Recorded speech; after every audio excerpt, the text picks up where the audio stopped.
नमस्कार, आप देख रहे हैं हमारा खास कार्यक्रम प्रार्थना हो स्वीकार। आपके साथ मैं हूं सुनीता राय शर्मा। वो हारे का सहारा है, सभी संकटों का समाधान है। वो मुश्किलों में डगमगाती जीवन की नैया को भवसागर से पार लगाने वाले भगवान हैं।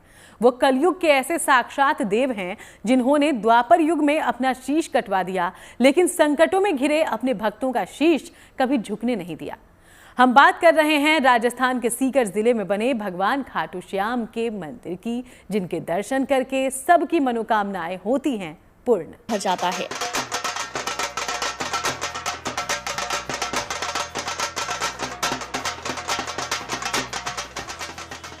उन्हें कलयुग का देवता भी कहा जाता है। भक्तों की वो परम शक्ति हैं खाटू श्याम भगवान।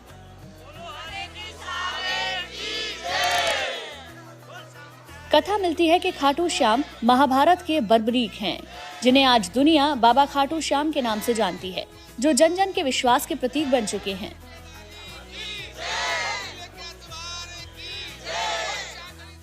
मैं यहाँ पे 5 साल से आ रही हूँ और जो भी मैं वहाँ पे मांगती हूँ वो मुझे मिलता है। बाबा बुलाते रहते हैं, आते रहते हैं, क्योंकि ना एक ही तमन्ना रहती है, जहाँ भी रहूँ बाबा आपसे मिलता रहूं। जैसा कि मैंने सुना है और जाना है कि यहाँ आकर कभी कोई खाली हाथ नहीं जाता है, और इसी उम्मीद, इसी आस्था के साथ हम लोग भी आए हैं। मैं ऐसा बोलना चाह रही हूँ, हारे का सहारा खाटू श्याम हमारा। जो भी यहाँ खाटू दरबार में आता है सब मनोकामना पूरी होती है। जय श्री राम प्यारे की जय और हारे के सहारे की जय। आस्था कहती है कि जब किसी को कोई राह नजर नहीं आती तो उनका सहारा खाटू श्याम बनते हैं। भक्त मन में विश्वास और भक्ति की ज्वाला लेकर उनके दर पर पहुंचते हैं, श्रद्धा से नतमस्तक होते हैं और मनोकामना पूर्ण होने का वरदान लेकर वापस लौटते हैं। यही आस्था हर साल लाखों श्रद्धालुओं को राजस्थान के सीकर जिले के खाटू धाम तक खींच लाती है। हमारे 1 साल से तो हमें लगता है कि यहाँ आने से हमारी मनोकामना पूरी हो रही है। कई में हम लोग कहीं ना कहीं अपनी जिंदगियों में कुछ परेशानियों का, जैसा कि सबके साथ होता है, कुछ ना कुछ दिक्कतें हैं, उसी उम्मीद और आस्था के साथ आए हैं। और जब इंसान सब जगह से हार जाता है तो बाबा के पास आके एक बार शीश नमाना ही चाहिए। हारे का सहारा बाबा खाटू श्याम हमारा, श्री श्याम देवाय नमः। जब बाबा अपना शीश दे चुके हैं तो उनको देखने के लिए सारा संसार का लोग को आना चाहिए। हम क्या हैं, जो आपको तन और मन से ध्याएगा उसके आप सिद्ध मनोरथ पूर्ण कार्य करेंगे।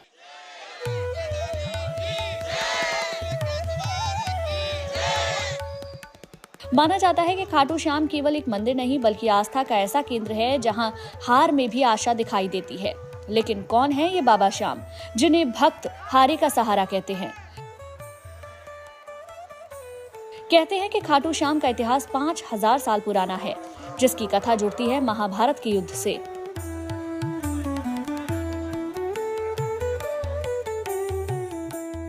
महाबली भीम के पौत्र और घटोत्कच के पुत्र बर्बरीक एक अद्वितीय योद्धा थे।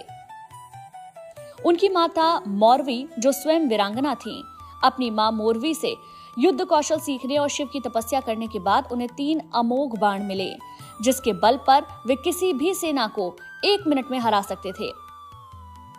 महाभारत युद्ध के दौरान बर्बरीक ने हमेशा कमजोर पक्ष की ओर से लड़ने का वचन अपनी मां को दिया था, जिन्होंने पुत्र को युद्ध में हारे का सहारा बनने का वचन महाभारत के युद्ध के समय याद दिलाया। युद्ध का जैसा वर्णन हुआ था कौरवों का और पांडवों का, और जब कौरव हार रहे थे, पांडव विजय हो रहे थे, तो उन्होंने कहा था कि मैं हारने वाले की तरफ से साथ दूंगा। भगवान श्री कृष्ण ने उनको पहचान लिया था और उसी पहचानने के कारण उनको फिर उनकी परीक्षा लेके उनको इस प्रकार दिया। तो यानी किसी भी कार्य को करने से पहले अपन को किस सोचना समझना इस प्रकार चाहिए। महाभारत की कथा कहती है कि वो धर्म युद्ध कुरुक्षेत्र के मैदान में लड़ा गया था और बर्बरीक की शक्तियां विधि का भी खेल बदल सकती थी। कहते हैं खाटू श्याम कहे जाने वाले बर्बरीक के पास 3 बाणों की शक्तियां थी, और वो ऐसी शक्तियां थीं जो किसी को भी परास्त कर सकती थीं। कथा कहती है कि बर्बरीक ने भगवान शिव की तपस्या की थी। भगवान शिव की कृपा से ही उन्हें एक वरदान प्राप्त हुआ था। बर्बरीक के पास 3 चमत्कारी बाण थे। इन तीनों में ऐसी शक्ति थी कि इनसे संपूर्ण सेना का नाश किया जा सकता था। महाभारत की कथा कहती है कि जब बर्बरीक कुरुक्षेत्र में युद्ध भूमि की ओर बढ़ रहे थे, श्री कृष्ण जानते थे कि अगर बर्बरीक युद्ध में भाग लेंगे तो युद्ध का संतुलन बिगड़ जाएगा। तब रास्ते में श्री कृष्ण ने बर्बरीक से उनके पराक्रम का प्रमाण मांगा। कहते हैं तब बर्बरीक ने श्री कृष्ण को अपने तीनों बाणों की शक्तियों के बारे में बताया, जो बाण मित्र, शत्रु और तटस्थ में अंतर कर सिर्फ शत्रु का नाश कर सकते हैं। तब श्री कृष्ण ने कहा कि मैं आपकी शक्तियों को देखना चाहता हूँ और आपकी शक्तियों का साक्षी ये पीपल का पेड़ बनेगा। माना जाता है कि पीपल में केशव ही वास करते हैं। कहते हैं जब बर्बरीक ने एक एक करके अपने तीनों बाणों को एक पीपल की ओर छोड़ दिया, कथा कहती है कि बर्बरीक ने पीपल के पत्तों में ही तीनों बाणों की शक्तियों का प्रमाण केशव को दे दिया। बर्बरीक के पहले बाण ने मित्रों को सुरक्षित कर दिया। बर्बरीक के दूसरे बाण ने युद्ध से तटस्थ लोगों को अलग कर दिया और अपने तीसरे बाण से पीपल के उन पत्तों को भेद दिया जो वास्तव में शत्रु थे। यहाँ तक कि कृष्ण के पैर के नीचे छिपा पत्ता भी बाण ने पहचान लिया। ये देखकर भगवान श्री कृष्ण को ये समझ आ गया कि यदि बर्बरीक युद्ध में उतर गए तो कोई भी पक्ष बच नहीं पाएगा। श्री कृष्ण ने बर्बरीक से दान में उनका शीश मांग लिया। वचन के पक्के बर्बरीक ने बिना झिझके अपना सर भगवान को समर्पित कर दिया। तब श्री कृष्ण ने अपना वास्तविक रूप दिखाया और उन्हें आशीर्वाद दिया। भगवान श्री कृष्ण ने कहा, हे वीर, तुम्हारा शीश सृष्टि के अंत तक पूजनीय रहेगा। कलयुग में लोग तुम्हें खाटू श्याम के नाम से जानेंगे और हारे का सहारा कहकर पुकारेंगे। श्री कृष्ण ने उनका सर अमृत से सींचकर समीप के एक ऊंचे स्थान पर रख दिया, जहां से बर्बरीक ने महाभारत के 18 दिनों तक चले भीषण संग्राम को अपनी आंखों से देखा। युद्ध समाप्ति के बाद जब पांडव आपस में विजय का श्रेय लेने लगे, तब श्री कृष्ण बोले, मैं तो युद्ध में व्यस्त था, चलो उस साक्षी से पूछते हैं जिसने पूरा युद्ध देखा। श्री कृष्ण के साथ पांडव भी बर्बरीक के शीश के पास पहुंचे। श्री कृष्ण ने पूछा, किसका पराक्रम सबसे बड़ा था? बर्बरीक के शीश ने कहा, प्रभु, पूरे युद्ध में मैंने केवल आपका सुदर्शन चक्र नाचते देखा। उस युद्ध में मुझे न पांडव दिखे न कौरव, मुझे तो केवल आपकी लीला कुरुक्षेत्र के मैदान में दिखी। जो मर रहा था वो भी आप थे, जो मार रहा था वो भी आप ही थे, सारे प्रहार करने और सहने वाले आप ही थे। खुशी मना रहे थे पांडव लोग, हमने युद्ध जीता। तो उन्होंने फिर कहा कि आप पहाड़ की तरफ जहाँ पे भगवान श्याम बाबा ने अपना शीश का ध्यान दिया था, वहाँ पे बैठे थे, तो वहाँ बताया था कि वहाँ चल के निर्णय करते हैं। तो वहीं पे जाके फिर उन्होंने पूछा तो क्या हुआ, युद्ध का वर्णन बताया। तो उन्होंने कहा, मेरे को युद्ध में केवल सुदर्शन चक्र दिखाई दे रहा था और कुछ नहीं दिखाई दे रहा था। इसी चक्कर में भगवान ने फिर वरदान दिया था कि आप कलयुग में मेरे नाम से ही पूजे जाओगे।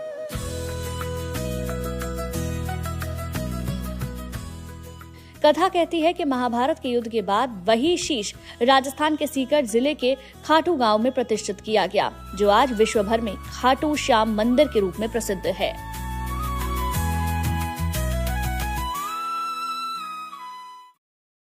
धर्म ग्रंथ कहते हैं कि बर्बरीक का बलिदान व्यर्थ नहीं गया। वो योग योगेश्वर श्री कृष्ण के नाम से कलयुग में भक्तों की सभी परेशानियों का अंत कर रहे हैं।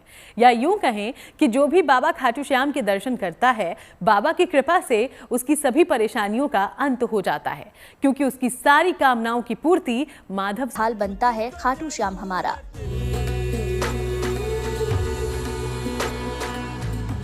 धर्म ग्रंथ कहते हैं कि खाटू श्याम को स्वयं भगवान श्री कृष्ण की शक्तियां हासिल हैं, तभी तो उनके नाम खाटू के बाद श्याम नाम से जुड़ गया है, जिन्हें हारे का सहारा कहा जाता है, जहां की मिट्टी के कण कण में बाबा के चरणों की भक्ति, समर्पण और विश्वास की भावना झलकती है।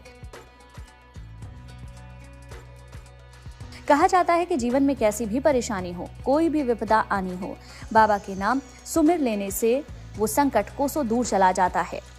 यहाँ पर करोड़ों की संख्या में भगत लोग आते हैं और मुझे लगता है कि हर साल बाबा के दर्शन के लिए सबको आना ही चाहिए। जैसे हम लोग भी कोशिश करते हैं कि साल में कम से कम 4-5 बार दर्शन के लिए आएँ। कुछ भगत ऐसे हैं जिनका हर वीकली वो लोग दर्शन करने बाबा के आते हैं।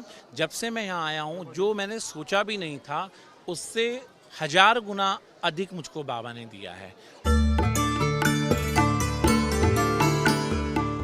माना जाता है कि आज भी जब कोई व्यक्ति जीवन में निराश होता है तो वो खाटू श्याम के दरबार में पहुंचकर हारे का सहारा पुकारता है, तो सच्चे मन से मांगी गई हर मुराद बाबा श्याम पूरी करते हैं।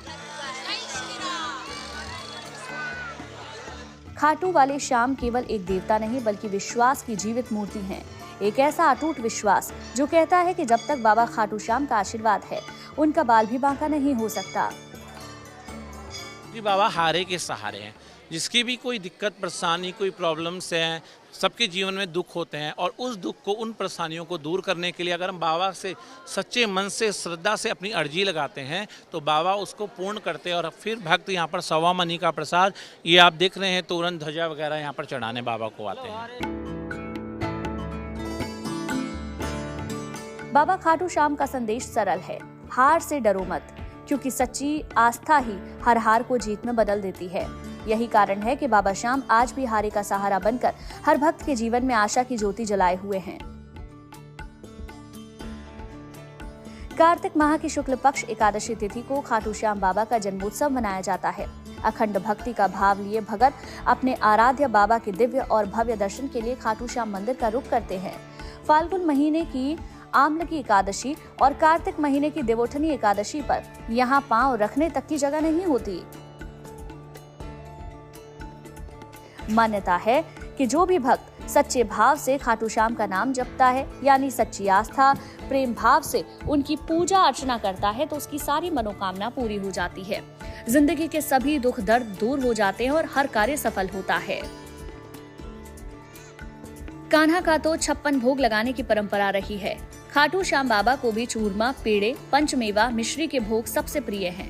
इनके भोग से श्याम बाबा को प्रसन्न करना बेहद आसान होता है। बाबा के प्राकट्योत्सव के मौके पर यहाँ हर साल देश विदेश से लाखों भक्त के दर्शन के लिए लोग आते हैं। इनका नाम बर्बरीक था। इन्होंने महाभारत में शीश का दान दिया था भगवान कृष्ण को, और वही शीश कलयुग में श्याम नाम से पूजा जा रहा है। और खाटू श्याम जी में अवतरित हुआ है, और वहाँ जहाँ कुंड है बाबा का वहाँ शीश निकला था, और यहाँ बाबा का मंदिर जहाँ पूजा हो रही है।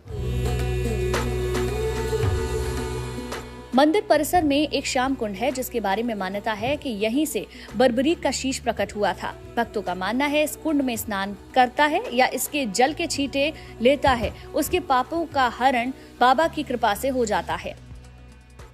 ये जो मेन मंदिर ये यहाँ पे श्याम कुंड बना हुआ है पुराने वाला, यहीं से बाबा की जो मेन मंदिर में मूर्ति है वो यहीं से प्रकट हुई है। मान्यता ये है जो मेन मंदिर में मूर्ति है वो यहाँ से निकली है।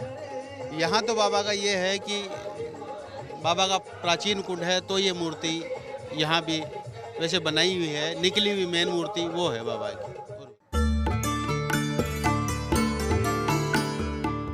कथा कहती है कि खाटू श्याम ने अपना शीश दान किया था, इसीलिए रक्तदान, अंगदान और समाज के लिए किए गए अन्य प्रकार के दान से वो प्रसन्न होते हैं। माना जाता है कि उनकी पूजा और दर्शन से भक्तों की सभी मनोकामनाएं पूरी होती हैं। बाबा खाटू श्याम उन लोगों के लिए सहारा हैं जो जीवन में संघर्ष कर रहे हैं। यही तो इस धाम की परम शक्ति है कि उनकी आराधना करने से सभी कष्ट दूर हो जाते हैं।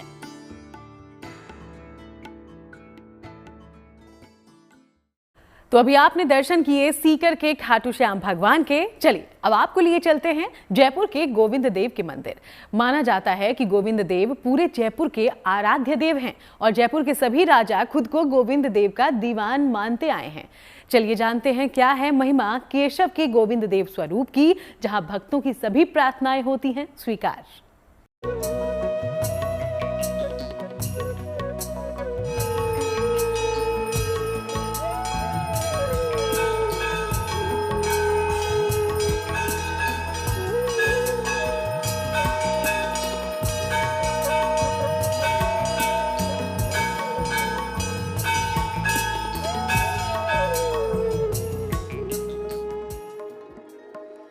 अद्भुत है कान्हा का वो दरबार जहां त्रिभंग मुद्रा में होते हैं मनमोहन के दर्शन।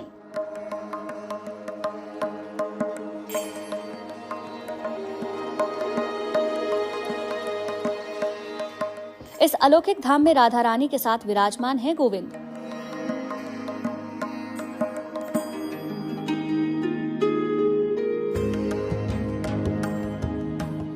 यहाँ कान्हा सांवले स्वरूप में घनश्याम रूप में भक्तों को दर्शन देते हैं।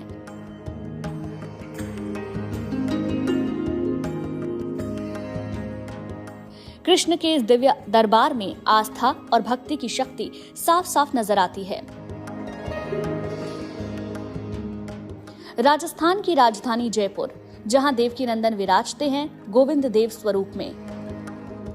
महलों और राज रजवाड़े के नगर जयपुर की सत्ता आज भी जिस राजा के हाथों में कही जाती है, वो इस मंदिर में अपनी 2 सखियों और राधा रानी संग विराजमान गोविंद देव जी महाराज हैं।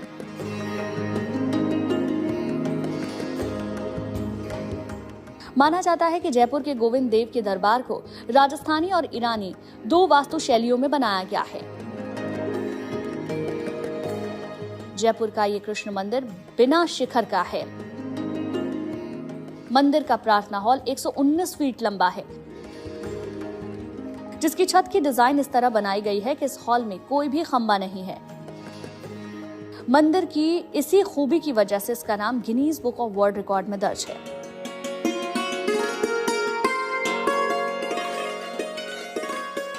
गुलाबी नगरी का राजकाज आज भी गोविंद देव जी के नाम पर ही चलता है। मान्यता है कि भगवान कृष्ण के स्वरूप की रचना उनके प्रपौत्र वज्रनाभ ने की थी। कहते हैं कि वज्रनाभ ने अपनी दादी से पूछकर भगवान कृष्ण की 3 प्रतिमाओं का निर्माण किया था। मान्यता है कि वज्रनाभ ने भगवान गोविंद देव प्रतिमा का मुख जिस तरह से बनाया वो हूबहू भगवान कृष्ण के मुख जैसा था। इसीलिए इस दरबार में जो कोई भी कान्हा के मुख को देखता है वो देखता ही रह जाता है। माना जाता है कि कान्हा का ये दरबार जयपुर के बसने से पहले ही स्थापित हो चुका था। पिछली 5 सदी से कान्हा यहाँ भक्तों का कल्याण कर रहे हैं। भगवान कृष्ण की ये प्रतिमा करीब 3 फीट से ज्यादा ऊंची है। भगवान गोकुलेश्वर इस दरबार में अपने त्रिभंगी मुद्रा में विराजमान हैं। काले पत्थर की ये प्रतिमा जब पीले चंदन से सजती है तो दुनिया की हर कृति इसके आगे फीकी लगने लगती है। कान्हा की आंखें सम्मोहित करती हैं।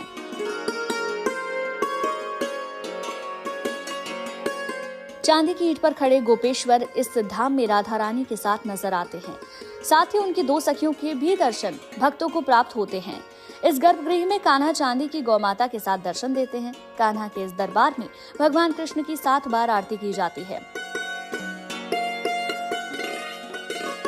गोविंद देव जी जयपुर के आराध्य देव माने जाते हैं।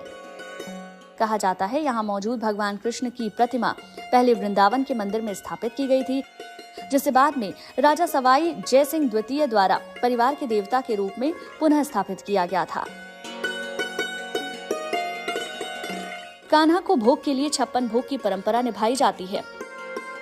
जब दरबार में सामने की ओर थालियों में राधा रानी यशोदा नंदन के लिए तरह तरह की मिठाइयां और पकवान रखे जाते हैं।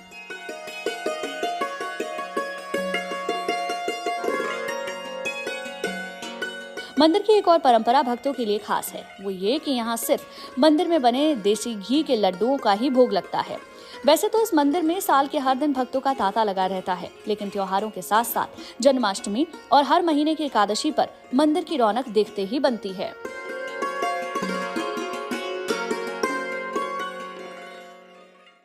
तो चलिए, आपकी हर प्रार्थना हो स्वीकार, इसी कामना के साथ हम लेंगे इजाजत। देश दुनिया की बाकी तमाम अच्छी खबरों के लिए आप देखते रहिएगा GNT।